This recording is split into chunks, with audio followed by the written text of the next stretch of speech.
Hello Aquarius and welcome to the Green Woman Tarot. This is your reading for the second half of January 2021. So that's from the 15th to the end of January. And it's a general reading just to see what sort of energies are around you at this time, to see what's on the cards for you. But before we delve into the tarot reading, I need to consult the oracle. And this is the Magical Times oracle that I'm using today to draw a couple of cards just to start your reading off with.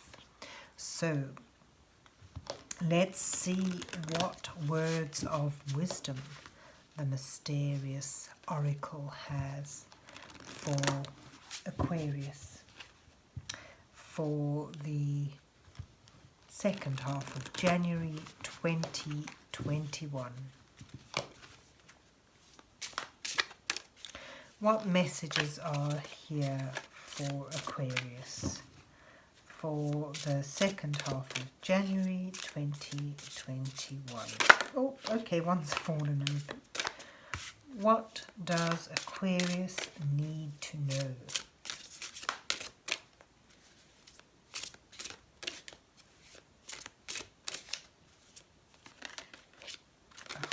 Okay, that is too many falling there, and it's my mad shuffling. I'll just pick one from them. And let's see what you get. So you have discernment, which jumped out. See the truth of the situation. Use common sense and do not be fooled. Pay attention. Your intuition knows. So this is a time for impartiality, logical thinking, in order to see the truth of a situation. Look for the details, pay attention, and feel your intuition and let it guide you. So there's a need to see the truth in a situation. Don't let your judgment be clouded. Oh, and you've also got mercy. Someone else had mercy as well. Let compassion fill your world. Offer kindness to all living things. What you give, you also receive. So what could be clouding your judgment could be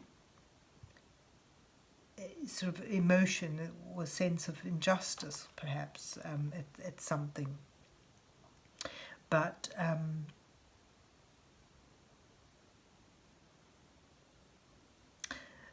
having the compassion to perhaps empathize with someone who's perhaps upset you or a difficult situation, this allows you to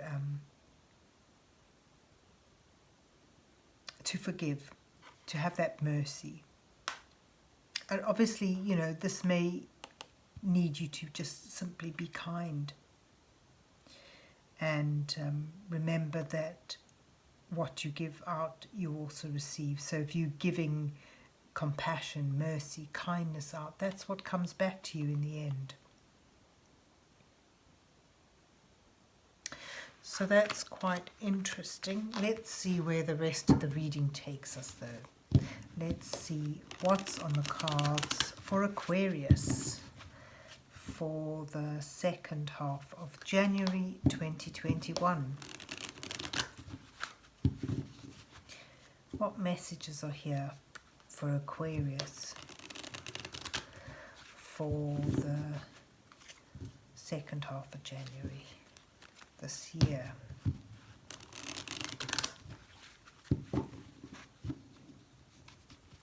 What does Aquarius need to know?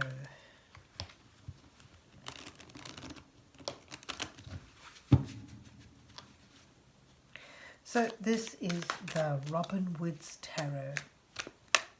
It's actually one of my oldest tarot decks, the oldest actually that I've had. And I'm using it today to draw an 8-card spread for you, just to start your reading off with. The first 2 cards that I draw will depict you where you are now. in your situation. The second two will highlight the challenges you face at this time. And the next two cards offer some guidance from Spirit. And then finally the last two cards may reveal your possible outcome. So let's see what you get. You have the Queen of Swords. That fits beautifully there. And Death. Where you are now. Don't worry about death, it's about transition. And then you've got Temperance. That's actually beautiful there as well. And the Hierophant as your challenges.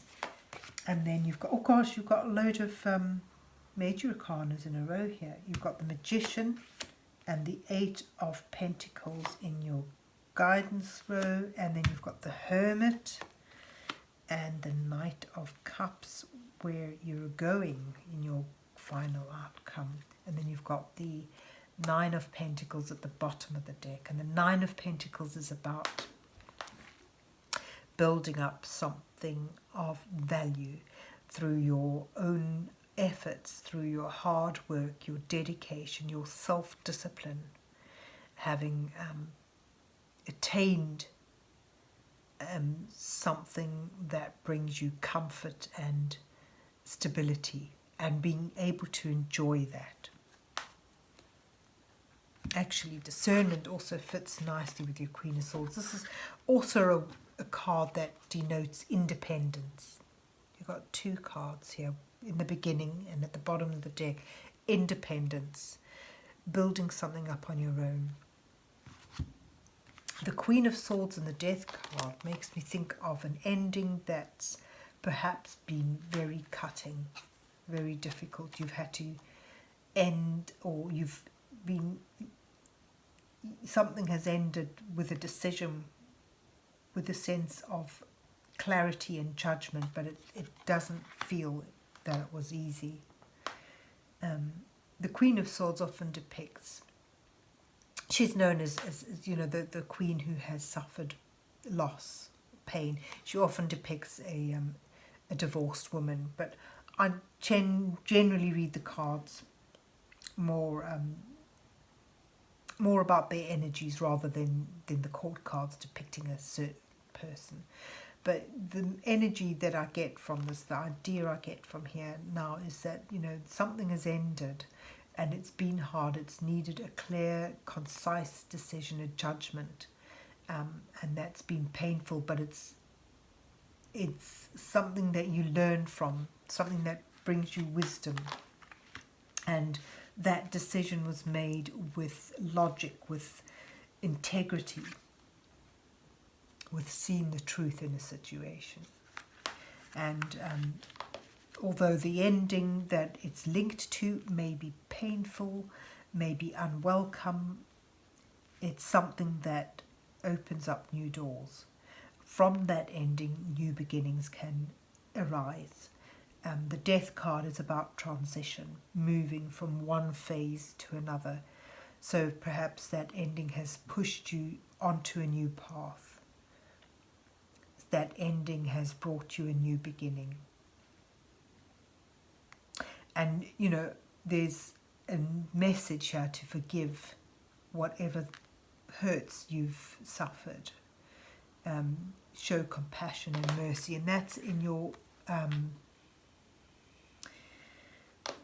your challenge card. Temperance is about finding that balance, being able to, and I just get a sense in this particular reading, it's more about tempering your emotions, your hurt, and being able to forgive.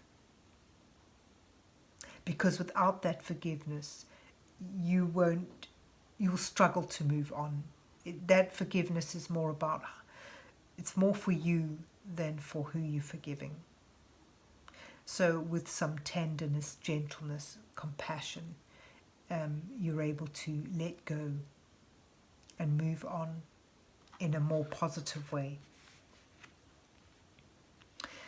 the Hierophant in your challenge position sort of shows that letting go of something traditional, letting go of something that offers stability and certainly a guidance, but it's no longer serving you. It's sort of the foundations don't fit anymore. It's cracking. I can see the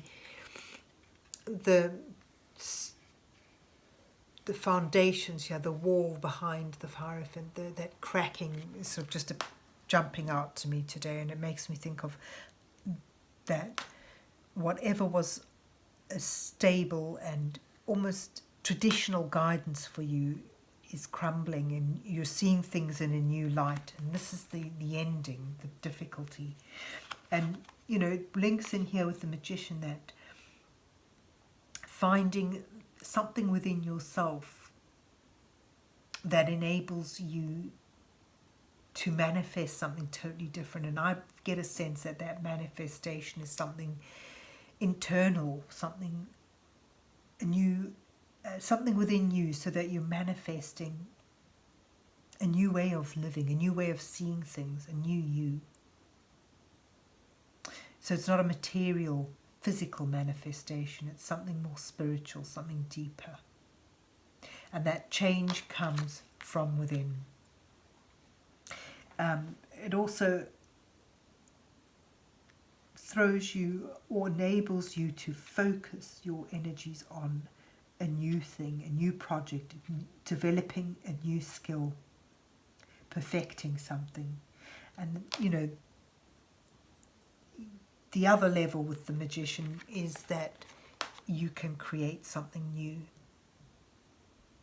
So from that change within you, it enables you to focus totally and dedicate yourself to something practical and something that brings stability and security and a sense of accomplishment to you. And it leads you to finding that enlightenment, finding that answer from within, and sort of no longer having to rely on a traditional sense of guidance, but finding that guidance from within, from a change that you've made within, that enlightens you. That's really quite profound, the movement here and the changes I'm seeing. And once you're able to, with some introspection and self-development, find a new light, a new path, a new guidance, you'll be open to an offer of love. So the reading does, I know these are general readings, but it seems for many of you this is something, or for some of you anyway, this is something very personal, and it's about having lost love and then working through that pain, allowing forgiveness to help enlighten you, letting go of old traditional ways of seeing things, your old guidance, to find a new guidance, and that involves a practical focus on something that you can build up and a new skill you can develop. And then once you're able to move through that transition of letting go of what was once your stable guidance, and being able to forgive and let the past go behind you, fall behind you, and focus on new practical things, you find within yourself answers and enlightenment and inner guidance. And when you're in that state, you'll be open to receive, to embrace a new beginning, a new love. And whether that's an offer of love on a romantic sense, or whether it's simply finding that new love in something that you can focus on, like a career or a new skill that brings you that stability and security and independence, is an individual thing. You'll know whether it's love, or whether it's romantic love, or whether it's love and creativity focused on a skill or a path vocation that you move to go towards, but it brings you to a place of security and self-reliance, stability and security, and love. So there you have it, Aquarius. I hope you enjoyed your reading and that it resonates with you. And if so, please remember to hit the like, share and subscribe buttons, and enjoy the rest of the month. And God bless you till we meet again.